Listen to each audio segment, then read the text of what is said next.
Hello, this is the RPG Crawler, and welcome to another Indie Game Friday, where each week I take a look at a different independent computer role-playing game. This week I'm taking a look at another Spiderweb software title, Avernum: Escape from the Pit. Developed and published by Spiderweb Software, it was released back in April of 2012, so yeah, a long time ago now. I've been on a bit of a Spiderweb Software kick lately, and I recall playing the original Avernum way back in the day. Avernum: Escape from the Pit was actually a remake of that game done in a cleaned up version of the engine used for GeneForge. Now, I've never played the remake, so I was actually curious as to how it looked and played. The Avernum series encompasses 6 games, 3 of which have been remade, and 3 of which were actually developed within the relatively newer engine, and I use that term loosely since it's been out for about a decade now. In terms of plot, Avernum places you in the role of prisoners of the Empire. For your crimes, you have been banished, and these crimes can include simply disagreeing with an imperial official. You have been banished to Avernum, which is an underground realm accessible via a portal. Once you're dumped there, it is up to you to make a name for yourself or try to escape back to the Overworld. Avernum: Escape from the Pit is a top-down isometric RPG with turn-based combat, party-based gameplay, and customizable characters. When you create a new game, you are given the opportunity to create your characters from scratch. Now, there are 4 pre-built ones, but you can customize any of them with a new portrait, new name, and select among several types of classes.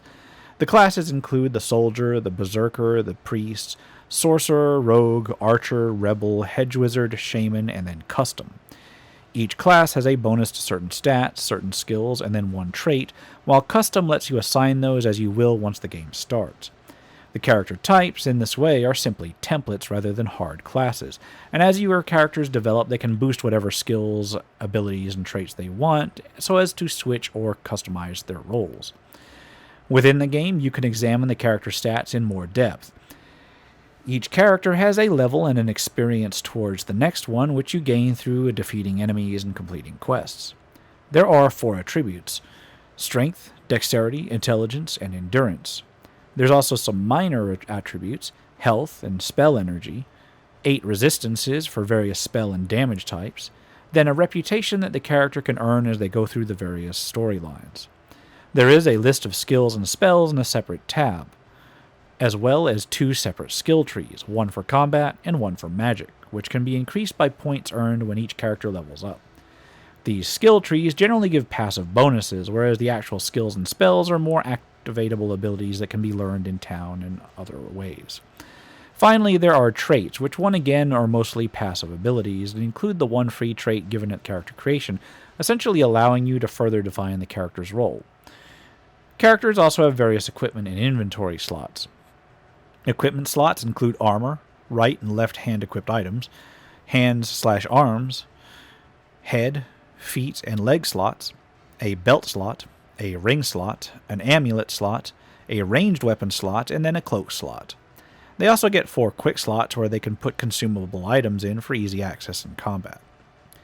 The overall interface has a repositionable party roster, which shows the character portrait, health and mana, inventory and stat icons for each character. There's a mini-map, also repositionable, which has the overall map of the area that you're on as you uncover it. There is an occasional pop-up text box near the bottom, which has the individual messages that you come across, as well as a main UI bank that is not repositionable. The main UI bank has a scrolling text log for further messages as well as combat effects, icons allowing you to save and load the game, open the rather extensive instructions, select between your melee and ranged weapon, use arcane or priestly spells or skill-based disciplines. There is a pick up from the ground icon that allows you to scour the ground for items nearby, although these are also accessible at any time that you open your character's inventory screen. You also have a journal/quest log. The icon in the middle of the screen lets you toggle between peaceful exploration and combat modes. Then there is a world map icon, a party edit icon, and quick slot banks for commonly used spells and skills, and then for commonly used items. Avernum is very similar to GeneForge in that you have 2 main modes of play, exploration and combat. Exploration allows you to click on the map to move to the area, click on various objects to interact with them or search them, click on NPCs to speak with them, and so on. Interaction with NPCs or other points of interest often pops up a text box, which allows you to select multiple responses to a paragraph or several of dialogue, with some dialogues having multiple paths throughout them. Occasionally, you can meet an NPC merchant who will allow you to buy and sell things. These are handled in two entirely different interfaces, with the sell items option letting you sort through your inventory for items to sell, and the buy items interface producing a more straightforward list of items and their prices. Unfortunately, there's no easy way to compare these, so if you're trying to upgrade, you're probably going to be switching back and forth between them. Exploration is further divided into local maps and overworld maps. When within a town or other location, you'll be in one map, but leaving that town will place you on a map of a different scale, representing the world of Avernum, which itself is simply a series of large caverns with towns and other locations scattered throughout them. It's straightforward enough to navigate, and you'll find that NPCs generally don't move unless you are moving as well, so if you're waiting for them to get out of your way, you're going to have to pace around a bit. Combat is a more strictly turn-based mode, where each of your characters has a turn, then each of the enemies has a turn. You proceed back and forth until combat is turned off. Each character has a set number of action points, which govern how far they can move. If they move too far, they won't be able to use their skills, but can usually still make a basic attack. Combat itself takes place on a grid, which governs both movement and the range of certain ranged attacks and skills. Many different spells and skills offer a variety of buffs and debuffs as well, pretty standard fare for RPGs. You start with a variety of skills and spells based on your overall skill or type selection, but as you adventure you can actually uncover further skills. This can allow you to mix and match skill sets within the party to good effect. The world of Avernum is surprisingly open, allowing you to explore, help various factions with their quests, or pick up what you want to do and how to respond to things in a variety of ways, representing how you envision your character. There's even an option to try to join certain evil factions, although I'm not sure how effective that is since I never actually tried it. If you've watched my Geneforge review and all this sounds vaguely familiar, it's because, well, it is.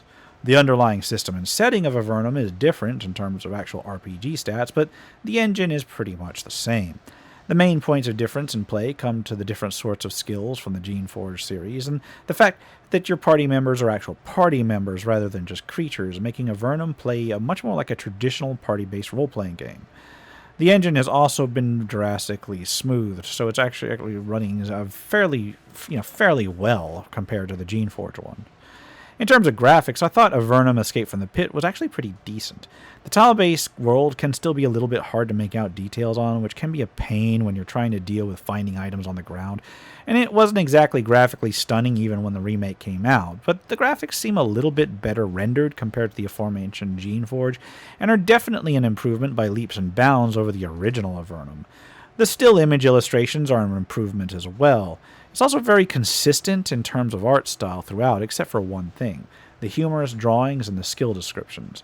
They're about the only things that really clash with the rest of the presentation being more comic book style, but they're from Phil Foglio, so I honestly can't. I'll give them a little bit of a pass on this one. I am a Phil Foglio fan. The user interface is still rather clunky even by 2012 standards, although an attempt was made to modernize it, and it does free up more of the screen for viewing in that regard. Musically, it's more of a mixed bag, with what few tracks there are being a little bit grating, but fortunately most of the game is simply ambient sound rather than actual sound like soundtracks. The feedback sound effects from the UI are a little bit harsh as well, making the UI sound every bit as clunky as it looks. This aesthetic may appeal to some, but others may simply find it something to bear with. I found the combat to be a little bit more well-rounded than the Geneforge series, although still a little on simplistic sides for an old-school RPG in general. Still, it is passable, and turn-based combat fans may certainly appreciate it. Overall, though, the real draw, like with any Spiderweb software game, is going to be the writing and the story.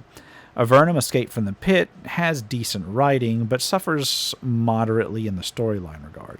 The writing is solid, and it seems a little bit more fleshed out over the original, at least from my distant recollection. Forgive me if I'm wrong about that. I haven't played the original in many, many years.